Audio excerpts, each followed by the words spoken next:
두 가지 큰 뉴스가 어제 있었습니다. 하나는 4.29 재보선이고요. 하나는 역시 아베 일본 총리의 미국 국회 상하원 합동연설을 최초로 했다는 겁니다. 두 가지를 아울러서 짚어보겠습니다.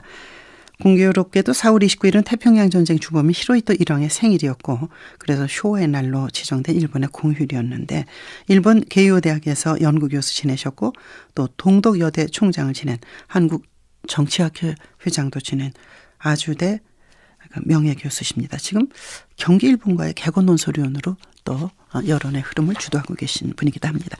안녕하십니까, 교수님? 예, 수고하십니다. 네. 정치학회 회장하시기 위해서 정치 해설을 참 모시고 많이 했었는데, 예, 총장도 하시고 그러셨군요. 근데 아베 미 합동 연설 상당히 주목 우리가 하고 있었는데, 역시 기대했던 뉴스는 없었지만 미국과 일본의 찰떡 공조로 가는 그 현장을 우리가 본 것 같은 생각인데요. 어떤 부분에 의미를 두십니까? 예, 저도 오늘 그 새벽에 미의회에서 아베 총리가 연설하는 장면을 봤습니다. 네. 사실 일본이 선진국 또는 우리가 강대국이라고 얘기했지 않습니까? 네. 어떻게 보면 일본이 선진국 문명국으로서의 어떤 일본의 위상을 나타낼 수 있는 아주 좋은 기회였는데, 그것을 저는 놓쳤다 그렇게 보고 있습니다. 네. 사실 미국 국회의회에서 연설하는 것은 세계 총중을 상대로 하는 연설이나 마찬가지거든요. 그렇죠. 예, 그런데 아베 총리가 지금 미 의회에서 연설한 내용은 세계 여론이 일본이 이번에 종전 70주년을 맞이해서 진정한 사과를 함으로 해서 소위 문명국 선진국이 돼야 된다라고 여러 군데서도 얘기하고 또 많이 주시하지 않았습니까? 그런데 연설 내용은 조금 전에 말씀하신 것 마찬가지로 아주 상당히 실망했다 그렇게 볼 수가 있습니다. 네. 물론 미국에 대해서는 사죄한다고 그러는 얘기를 분명히 했지만은, 그러나 이번 연설 내용에 보면은 침략을 했다고 그러는 사실이라든가 식민지에 대한 얘기라든가 또는 더군다나 한국과 일본의 아주 가장 큰 관심사였던 위안부 문제는 전혀 표현이 없었거든요.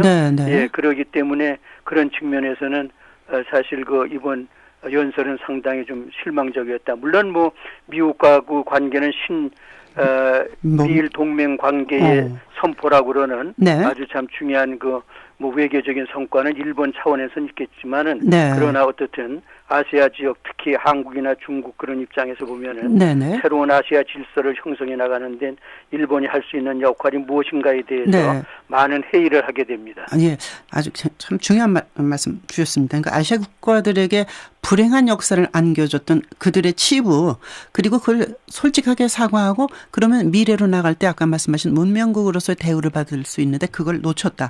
그렇다면 이렇게 하도록 한 미국의 입장이 있을 거 아닙니까? 예, 미국은 물론 미국도 그렇고 일본도 그렇고 또 한국도 마찬가지 아닙니까? 그렇죠. 우선 국가의 국익에 추구하는 것이 최우선이지요.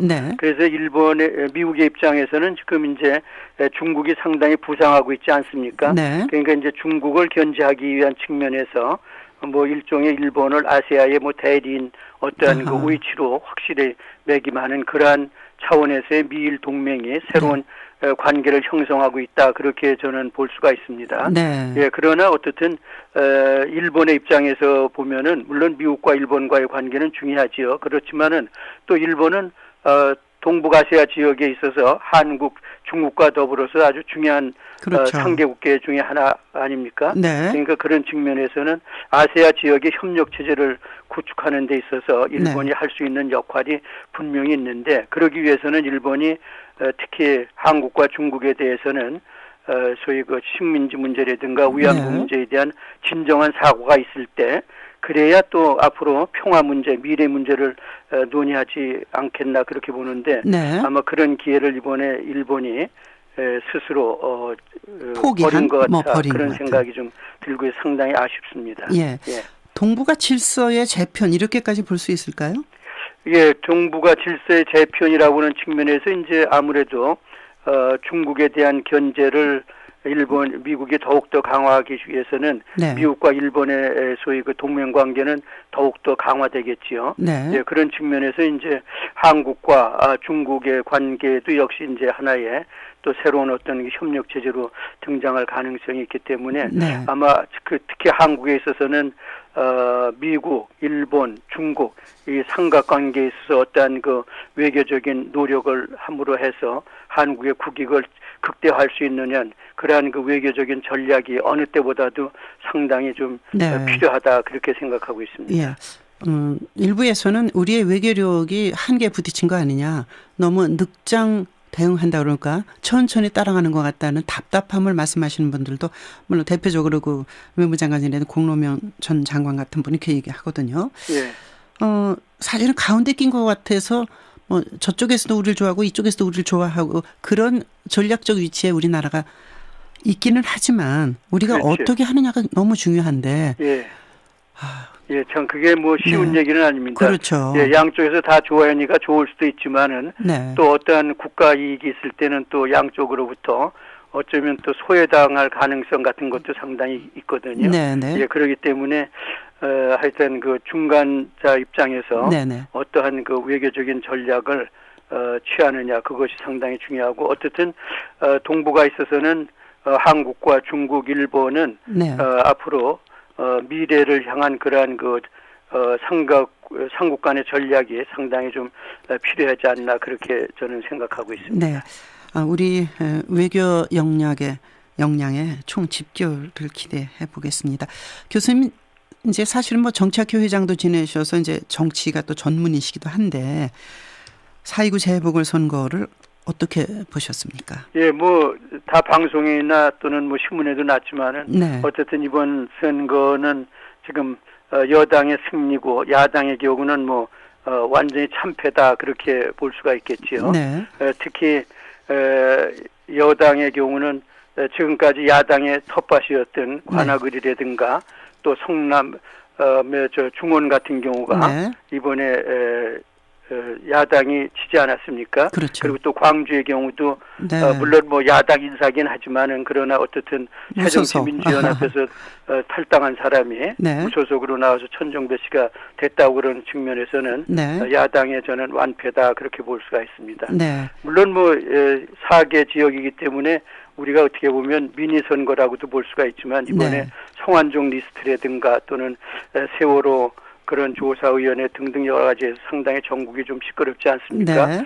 그리고 더군다나 또 야당의 경우는 정권 심판론이라고 그러는 것을 내세우면서 이번에 네. 선거 전략을 짜서 선거운동을 했는데 네. 그것이 국민들한테 저는 제대로 먹혀 들어가지 않았다. 뭐 그 얘기는 다시 말씀드리면 네. 야당의 전략 부재도 될 수가 있고 또 한편으로는 야당의 경우는 이번에 뭐 분열됐지 않습니까? 네. 관악을에서는 정동영 네, 전 네. 대표가 또 나오고 또 조금 전에 말씀드린 것과 마찬가지로 광주에서는 천정배 의원이 나오고 그래서 야당의 분열이 일단은 여당이 승리할 수 있었던 뭐 최대 요인이다 그렇게 볼 수가 있습니다. 네. 그렇다면 예. 그 프레임 뭐 정치에서 많이 쓰는 게 이제 예. 프레임 싸움에서 여당이 승리했다. 예. 꼭 이렇게 볼 수 있나? 예, 저는 뭐 좀 그렇게도 볼 수도 있을 것 같습니다. 네. 더군다나 성완종 리스트 같은 경우는 이번이 야당에 있어서는 아주 호재이지 않습니까? 그렇죠. 예, 그러나 어쨌든 여당의 경우는 선종화. 네. 예. 성완종. 성완종 그 개인의 비리로 일단 그거를 좀 격화시키고 네. 그리고 또 이번에 그 특사 문제, 특별 사면 문제를 제기함으로 해서 네네. 예, 그 개인 비리에 관련된 거를 더욱더 부과시키는데 거기에 야당이 제대로 대응을 하지 못했다 그렇게 좀 볼 수가 있습니다. 특히 네. 여당의 경우는 이제 이것은 지역 선거다 그리고 지역 발전을 해야 된다. 네. 특히 관악 같은 경우가 지금까지 네. 야당이 계속 국회에 됨으로써 발전이 못했다라고 그러는 것을 네. 아주 집중적으로 부각시킴으로 해서 네. 예, 지역 발전론 같은 경우가 일종의 지역 주민들한테 나름대로 좀 먹혀 들어갔다 그렇게 네. 좀 볼 수가 있겠죠. 관악을의 경우는 27년 동안 다 야당만 됐고 예. 뭐 이제 수도권의 호남이다 이렇게까지 불려졌는데 예. 그 말씀 들으니까 정동영 국민모임당은 아니고 이제 현재는 이제 무소속으로 출마했는데 예. 정동영 전 의원의 정치적 생명에 대한 평가를 어떻게 해야 될까요? 글쎄요, 뭐 정치라고 그런 것은 뭐 일종의 생물과 같으니까 또 다른 뭐 기회가 있을 수도 있겠지만은 어떻든 네.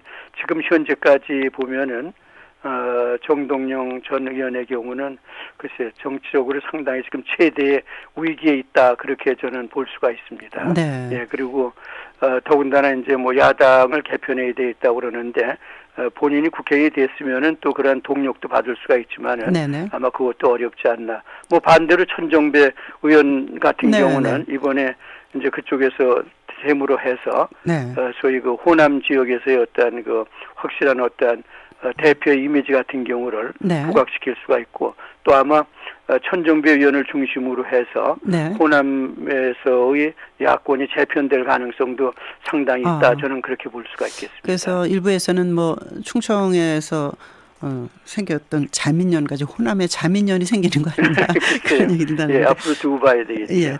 아마 호남 쪽에서는 그 호남이 낸 수재 천정배를 버릴 수 없다 뭐 이런 정서도 있었다고 어제 예, 그쪽에 핵심 인사를 제가 만났는데 그런 말씀을 하시더라고요. 근데 이제 사실은 뭐 김무성 대표의 승리다 이렇게도 볼 수 있고 문재인 대표의 참패다 이렇게 보는데 이런 것을 오해하면서 민심 우리 편이야 하고 여당이 오만해지지 않을까 하는 또 우려도 없지는 않은 것 같아요. 예, 그래서 저도 뭐 이번 그 선거 결과를 보면서 이것을 반드시 여당의 승리다라고 보기는 좀 어려운 측면도 있습니다. 네네. 지금 전체적으로는 정치권에 대한 불신이 상당히 팽배하게 있거든요. 네네. 오히려 이번은 이제 물론 뭐 김무성 대표의 경우는 이번에 리더십이 더욱 강화가 그렇죠. 될 것이고 네. 그리고 또 청와대 관계에 있어서 당의 주도권이 아마 좀 확실히 좀 높아질 것으로 보고 있습니다. 네. 따라서 지금 김무성 대표가 나름대로 추진하고 있는 공무원 개혁 같은 경우가 네네. 아마 좀 상당히 좀 탄력을 받을 것으로 저는 보고 있습니다. 네. 그러나 또 다른 한편으로 보면은 요새 뭐 세월호 참사 그 네. 관계된 조사위원회라든가 네네. 또는 손안전 리스트 때문에 여러 가지로 좀 국민들이 현 국정 운영에 대해서 좀 불안해하고 있지 않습니까? 오히려 이런 기회에 국민들이 이제 여당이 좀 확실한 자리매김을 해서 네. 이런 것을 대해서 확실히 추진해다라고 그러는 일종의 저는 채찍의 의미가 있다고 보는 거지 네. 뭐 그걸 절대적인 지지라기 보기는 힘듭니다. 그런 네. 의미에서는 여당이 정말 이번을 기점으로 해서 이런 개혁 과제를 성실하게 수행하고 네. 그리고 또 국민들이 좀 편안하게 살 수 있는 네. 그러한 그 정치를 해준다고 그러면 아마 여당이 더욱더 앞으로 네. 좀 지지를 받을 수 있지 않을까 그렇게 보고 있습니다. 아주 단순하게 말씀드려서 예. 야권의 분열 있을까요? 야권은 저는 재편이 될 수밖에 없다 그렇게 보고 있습니다. 네. 특히 친노와 비노 간의 어떠한 그 야권에서의 그 어떠한 그 주도권 싸움은 네. 계속 좀 될 것이고 결국은 야권은 재편이 불가피하지 않겠느냐. 사실 지금 야당이 예. 제대로 어떠한 정책 정당으로서의 국민들한테 인식을 네. 주지 못하고 있는 게 아마 큰 요인이 아닌가 그렇게 보고 있습니다. 알겠습니다. 앞으로 많이 참여해 주십시오. 네, 네. 감사합니다. 고맙습니다. 네, 수고하세요. 네, 김영래 아주대학교 명예교수로부터 두루두루 분석을 들었습니다.